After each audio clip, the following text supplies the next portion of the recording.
Hello दोस्तों, स्वागत है आप सभी का हमारे YouTube चैनल पर। तो दोस्तों, आज हम पढ़ने वाले हैं संसाधन। फर्स्ट चैप्टर है जियोग्राफी का। तो दोस्तों, आज हम पढ़ने वाले हैं चैप्टर फर्स्ट जियोग्राफी का। संसाधन पढ़ेंगे हम सभी लोग, बहुत अच्छे तरीके से समझेंगे भी और पढ़ेंगे भी। दोस्तों, ये क्लास 8 का फर्स्ट चैप्टर है, मैं आपको बता दे रहा हूँ। दोस्तों, हमने विज्ञान का फर्स्ट चैप्टर का बना लिया है, पढ़ लिया है। फिर MCQ भी विज्ञान का कर लिया है, और फिर हमने इंटीजर्स भी पढ़ लिया। क्लास 8 का फर्स्ट चैप्टर वो भी बहुत अच्छे तरीके से हमने पढ़ लिया है। तो अब जियोग्राफी पढ़ेंगे, उसके बाद सिविक्स पढ़ेंगे, पूरा SST कवर करेंगे, फिर हिंदी पढ़ेंगे, इंग्लिश पढ़ेंगे। दोस्तों, चलिए आज का जो सेशन है उसको शुरू करते हैं। संसाधन पढ़ेंगे आज हम सभी लोग। दोस्तों, शुरू में यहाँ पर क्या कह रहा है, मोना और राजू अपना घर साफ करने में अम्मा की मदद कर रहे थे। क्या कर रहे थे? मदद कर रहे थे। मोना, कौन कौन? मोना और राजू दो दोस्त होंगे या फिर भाई बहन होंगे। दोनों अपनी माँ की मदद कर रहे थे। किसमें? घर के साफ सफाई करने में अम्मा की मदद कर रहे थे। इन सभी चीजों को देखो।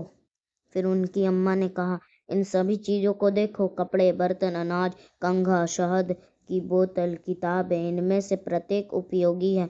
मोना ने कहा। किसने कहा? मोना ने ये कहा। इसलिए ये महत्वपूर्ण है।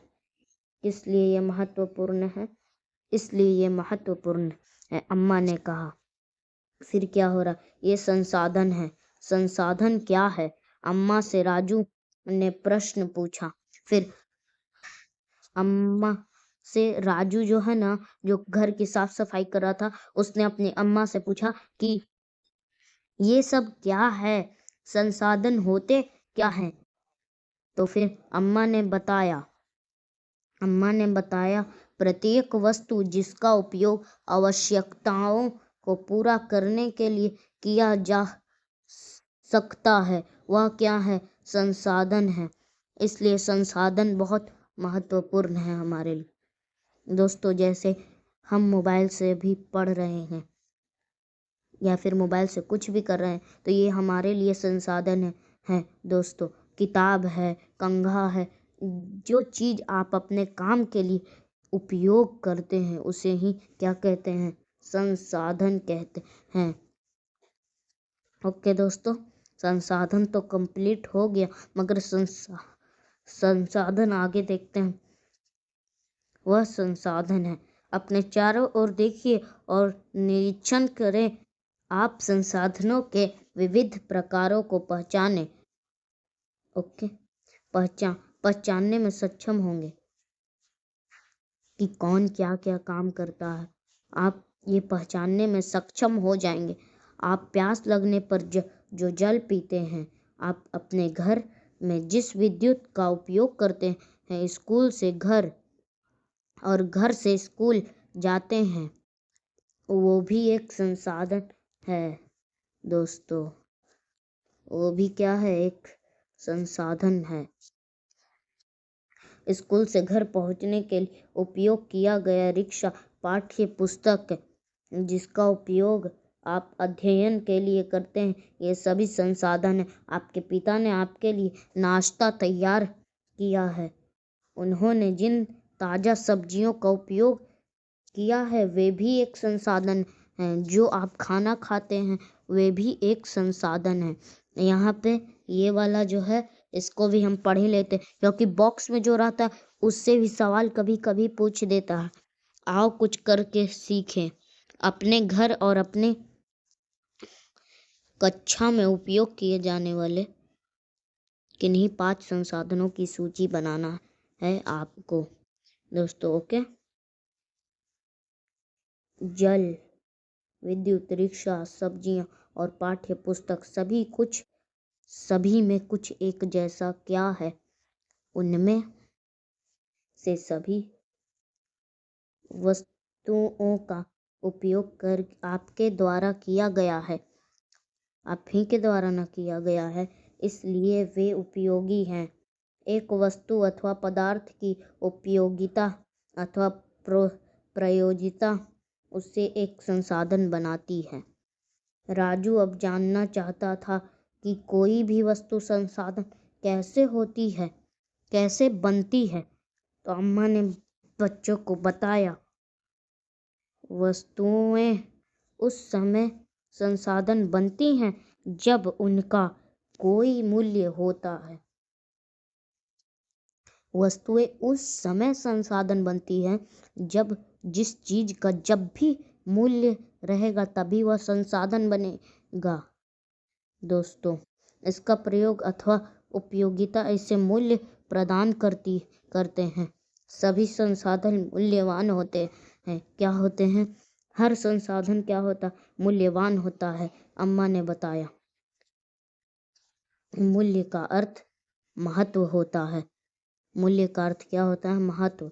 कुछ संसाधनों का आर्थिक मूल्य होता है, जबकि कुछ संसाधनों का आर्थिक मूल्य नहीं होता। उदाहरणार्थ धातुओं का देखते हैं नीचे।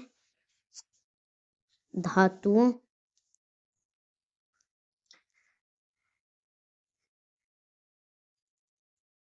कहाँ गया?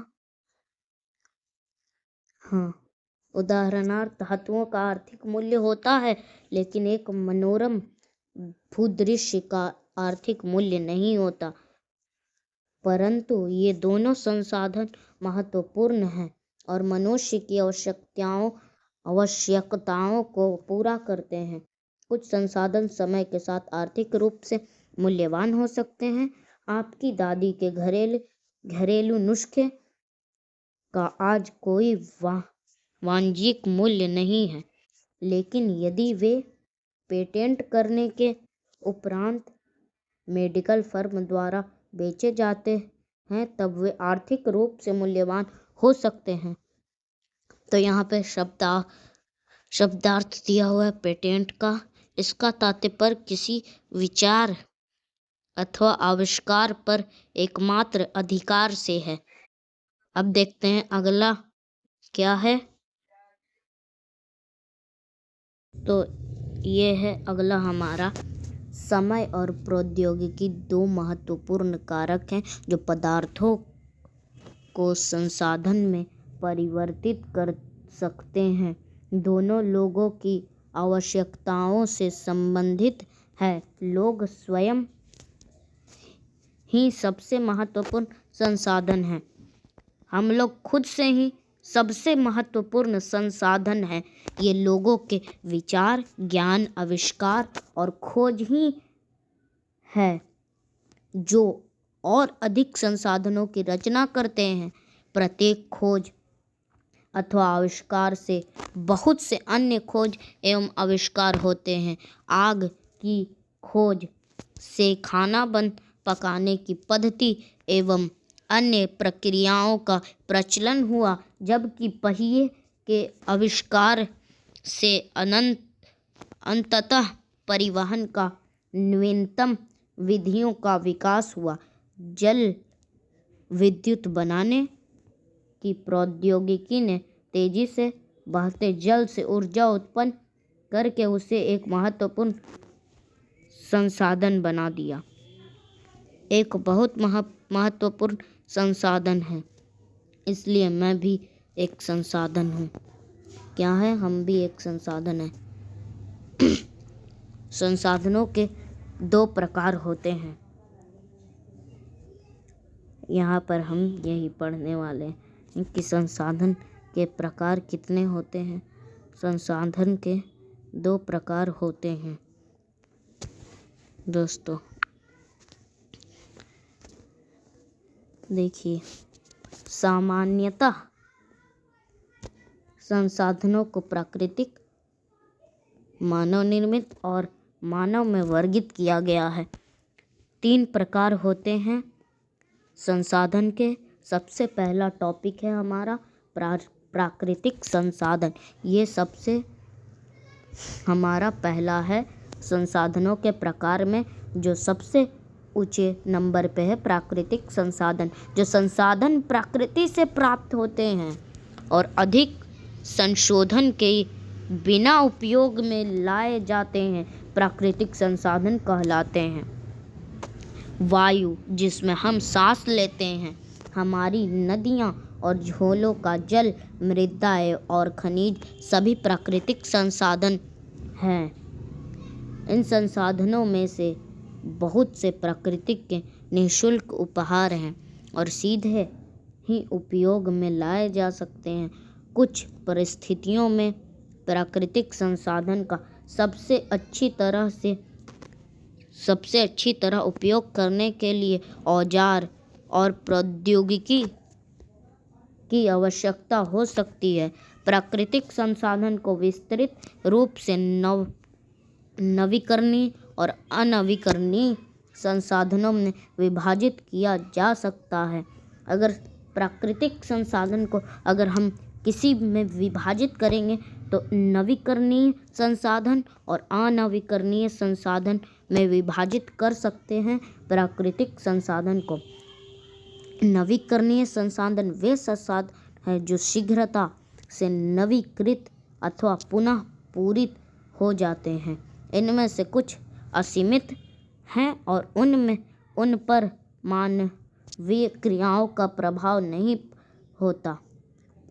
कुछ ऐसा है हमारे वायुमंडल में पदार्थ, कुछ ऐसा भी है जो नवीकरणीय है, असीमित है, जिसे हम कभी क्या करेंगे ख़त्म नहीं कर सकते हैं, उसे ही नवीकरणीय संसाधन कहते हैं। जैसे सौर और ऊर्जा, पवन ऊर्जा। लेकिन फिर भी कुछ नवीकरणीय संसाधन जैसे जल, मृदा और वन का लापरवाही से किया गया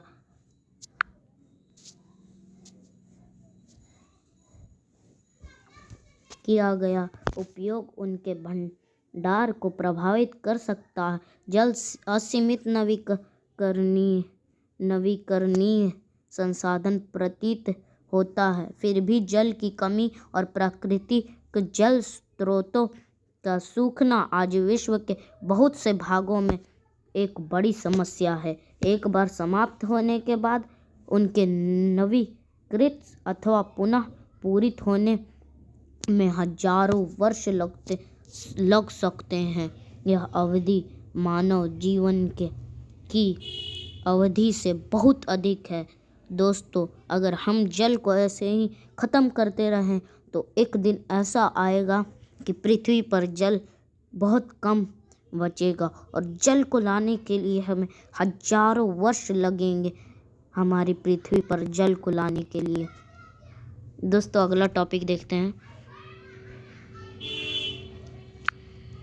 दोस्तों, इस प्रकार के संसाधन अनवीकरणीय कहलाते हैं। कोयला, पेट्रोलियम तथा प्राकृतिक गैस इसके कुछ उदाहरण हैं।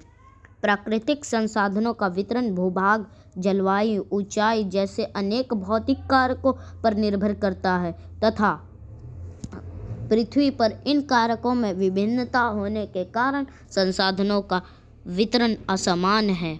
शब्दावली देखते हैं। संसाधन का भंडार यह उपयोग के लिए संसाधन की उपलब्ध मात्रा है। मानव निर्मित संसाधन। कभी कभी प्राकृतिक पदार्थ तब संसाधन बन जाते हैं जब उनका मूल्य रूप बदल दिया जाता है। लौ अयस्क उस समय तक संसाधन नहीं था जब तक लोगों ने उससे लोहा बनाना नहीं सीखा था।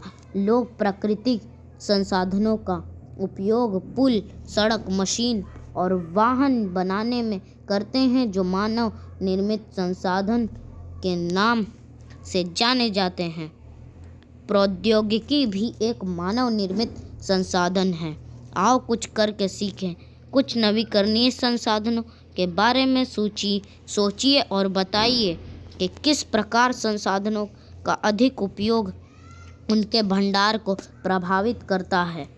इसलिए हम जैसे प्राकृतिक संसाधनों का उपयोग करके मानव निर्मित संसाधन बनाते हैं। मोना ने समझते हुए कहा। हाँ, राजू ने स्वीकृति में सिर हिलाया। दोस्तों देखिए, यहाँ पर मानव कैसे संसाधन है वो यहाँ पर दिखाया गया। लोग और अधिक संसाधन बनाने के लिए प्रकृति का सबसे अच्छा उपयोग तभी कर सकते हैं जब उनके पास ऐसा करने का ज्ञान, कौशल तथा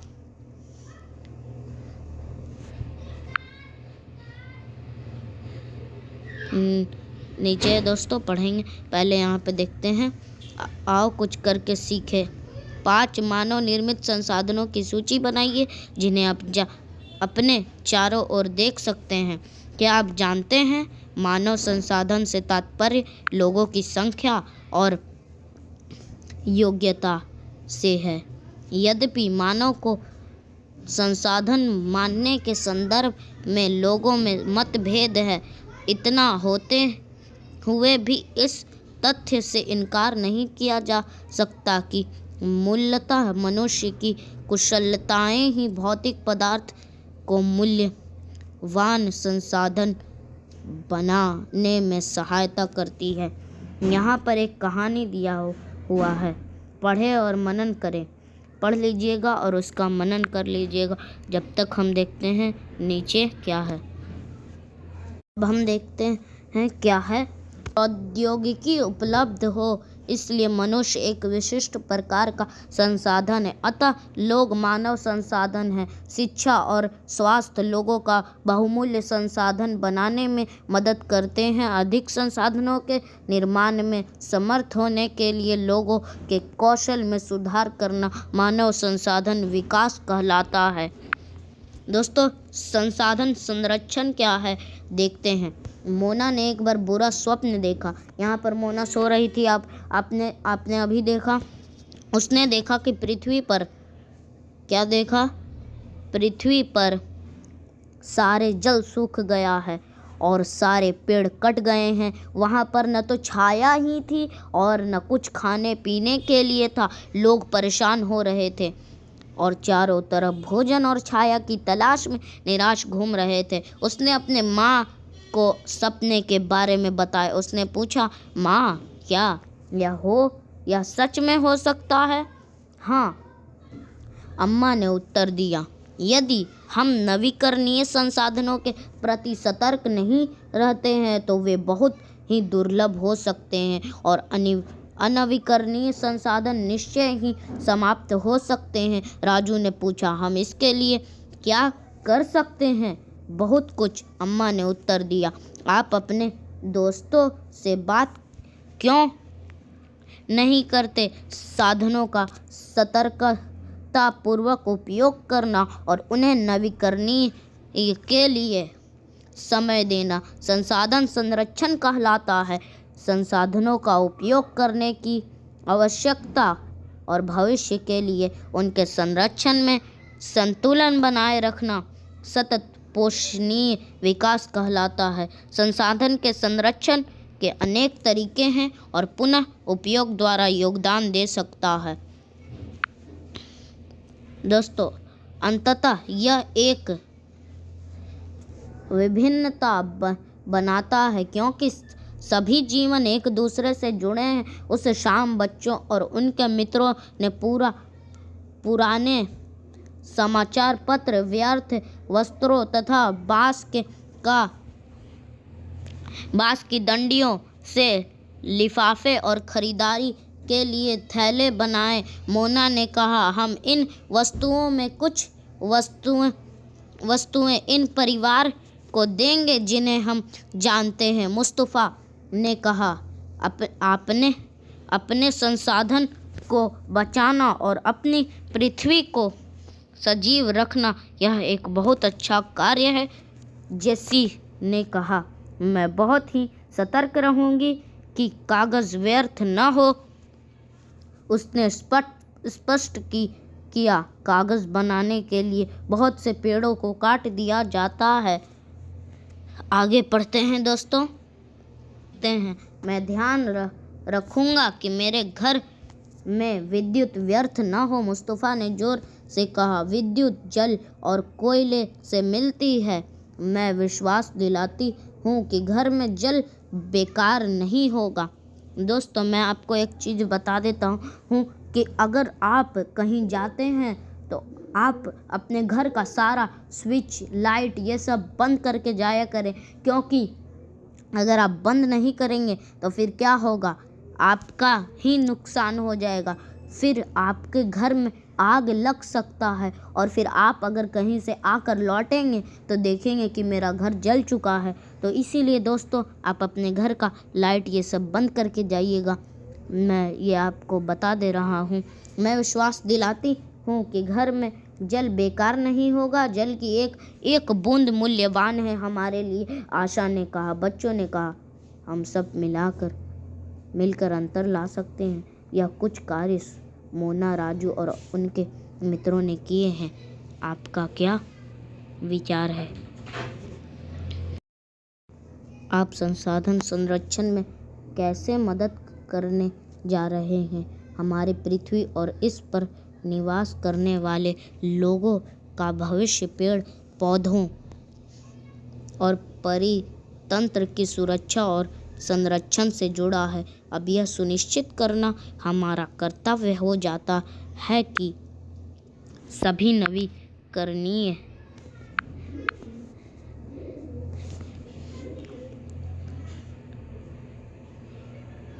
हमारी पृथ्वी और इस पर निवास करने वाले लोगों का भविष्य पेड़ पौधों एवं परितंत्र की सुरक्षा और संरक्षण से जुड़ा है। अब यह सुनिश्चित करना हमारा कर्तव्य हो जाता है कि सभी नवीकरणीय संसाधनों के उपयोग सतत पोषणीय हैं। पृथ्वी पर जीवन की विविधता संरक्षित की जाए। प्राकृतिक पर्यावरणीय तंत्र की हानि को कम से कम किया जाए। सतत पोषणीय विकास के कुछ सिद्धांत: जीवन के सभी रूपों का आदर और देखभाल करना, मानव जीवन की गुणवत्ता को बढ़ाना, पृथ्वी की जीवन शक्ति और विविधता का संरक्षण करना, प्राकृतिक संसाधनों के ह्रास को कम से कम करना, पर्यावरण के प्रति व्यक्तिगत व्यवहार और अभ्यास में परिवर्तन, और लास्ट है समुदायों को अपने पर्यावरण की देखभाल करने योग्य बनाना। दोस्तों, अगले वीडियो में हम देखेंगे इसका क्वेश्चन आंसर। दोस्तों, अभ्यास करेंगे पूरा का पूरा। तो मिलते हैं नेक्स्ट वीडियो में। तब तक के लिए जय हिंद, जय भारत।